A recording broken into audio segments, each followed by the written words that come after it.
ఇవాళ మనం తెలుగు నేలలో పుట్టినటువంటి మహాయోగి చరిత్ర తెలుసుకోబోతున్నాము. త్రైలింగ స్వామి విశాఖపట్నం మరియు విజయనగరం సమీపంలోని హాలియా గ్రామంలో 1607వ సంవత్సరంలో తండ్రి నరసింహారావు మరియు తల్లి విద్యావతికి జన్మించారు. నరసింహారావు విద్యావతి దంపతులకు వివాహం అయ్యి 8 సంవత్సరాలు అయినప్పటికీ సంతానం కలగలేదు. ఒకరోజు క్రతువు జరుగుతున్నప్పుడు సంతానం లేని వారి వద్ద స్వీకరించమని పెద్దలు వెళ్ళిపోతారు. దానితో విద్యావతి ఎంతగానో బాధపడి ఆమె ఆయనతో ఈ విధంగా అంటుంది, నా వల్ల సంతానం కలగడం లేదు, కాబట్టి రెండో వివాహం చేసుకోండి అని అంటుంది. దానికి ఆయన అంగీకరించలేదు. ఎందుకంటే అన్ని విధాల యోగ్యురాలైనటువంటి ఆమెను బాధించడం ఆయనకి ఇష్టం లేదు. కానీ విద్యావతి గారు అంగీకరించకపోవడంతో ఆయన రెండో వివాహం చేసుకుంటారు. విద్యావతి గారికి ఒకరోజు బంగారు తేజస్సుతో వెలిగిపోతున్నటువంటి ఒక బాలుడు కనిపిస్తాడు. ఆ బాలుడు ఆమె వద్దకు వచ్చి కూర్చుంటాడు. ఎందుకు ఇక్కడికి వచ్చావు అని అడిగితే, అమ్మ నాకు ప్రసాదం కావాలి అంటాడు. పూజ చేసుకుని వచ్చి ఇస్తాను, అప్పటిదాకా ఇక్కడ ఉండు అని చెప్పి ఆమె లోపలికి వెళ్తారు. పూజ చేసుకుని వచ్చేసరికి ఆ బాలుడు అక్కడ కనపడడు. అదే రోజు రాత్రి ఒక తెల్ల ఏనుగు ఆమె గర్భంలోకి ప్రవేశించినట్లుగా కల వస్తుంది. ఆ తర్వాత ఆమె గర్భవతి అవుతారు.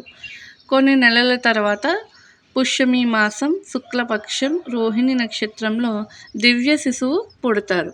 ఆ శిశువుకి తల్లి పెట్టినటువంటి పేరు శివరాం. ఆయనను శివరాం అని పిలిచేవారు.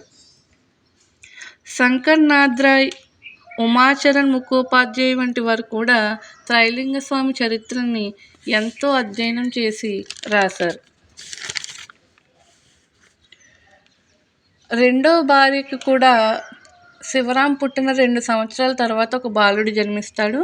ఆ అబ్బాయికి శ్రీధర్ అని నామకరణం చేస్తారు. అలా కొన్ని సంవత్సరాలు గడిచిన తర్వాత వివాహ వయస్సు వస్తుంది. శివరాంకి వివాహ వయసు వచ్చిన తర్వాత తండ్రి కులపురోహితుడి దగ్గర ఈయన జాతకం చూపిస్తారు.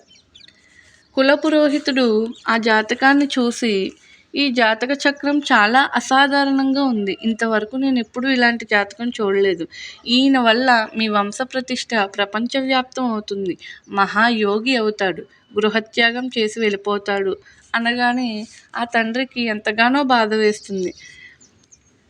అప్పుడు ఎలాగైనా వివాహ ప్రయత్నం చెయ్యాలి అన్న ఉద్దేశంలో ఆయన ఉంటారు. అప్పుడు శివరాం తల్లితో ఈ విధంగా అంటారు, అమ్మ నేను వివాహం చేసుకోదలుచుకోలేదు, ఆ ప్రయత్నం వద్దు, నువ్వే ఈ విషయాన్ని నాన్నగారికి ఎలాగైనా తెలియజేయాలి అని చెప్తారు తల్లి. ఎందుకని నువ్వు ఈ నిర్ణయం తీసుకున్నావు అని అడగగా శివరాం ఈ విధంగా బదులిస్తారు, అమ్మ ఈ జీవితానికి భరోసా ఏముంది చెప్పు, అందుకే నేను సంసార జంజాటంలో ఇరుక్కోదలుచుకోలేదు, అస్థిరమైన ఈ శరీరంతో స్థిరమైన దాన్ని ఏదో దానిని పొందాలనుకుంటున్నాను అని చెప్తారు. ఇతరులు ఎవరు విన్నా ఈ మాటలు ఒక వేదాంతం అనుకుంటారు, కానీ ఆ జీవుడి యొక్క వేదనను మనం అర్థం చేసుకోవాలి.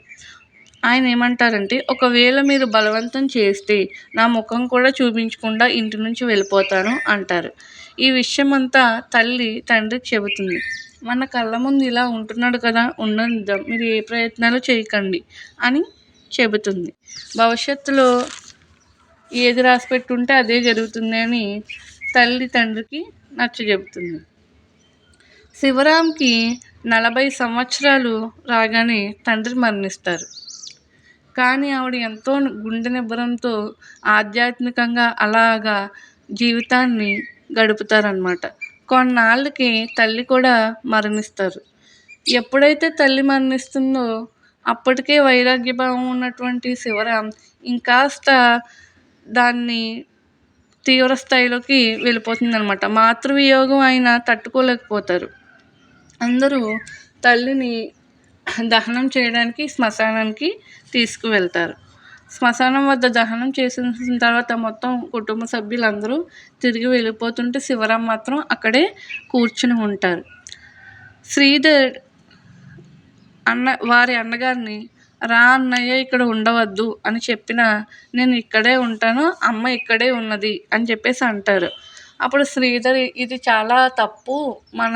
మనది జమీందారుల వంశం. మనకి ఆస్తి ఉంది. నువ్వు ఇలా నిన్నొక్కడిని వదిలేస్తే మమ్మల్ని కూడా ఈ సమాజం తప్పుగా చూస్తుంది అంటే శివరాం ఈ విధంగా బదులిస్తాడు. నాకు ఆస్తి వద్దు. ఆస్తి మొత్తం నీదే. నాకు దాని మీద ఎటువంటి ఆపేక్ష కూడా లేదు అని చెప్తారు. ఎంత చెప్పినప్పటికీ వినకపోవడంతో శ్రీధర్ అక్కడి నుంచి వెళ్ళిపోతారనమాట.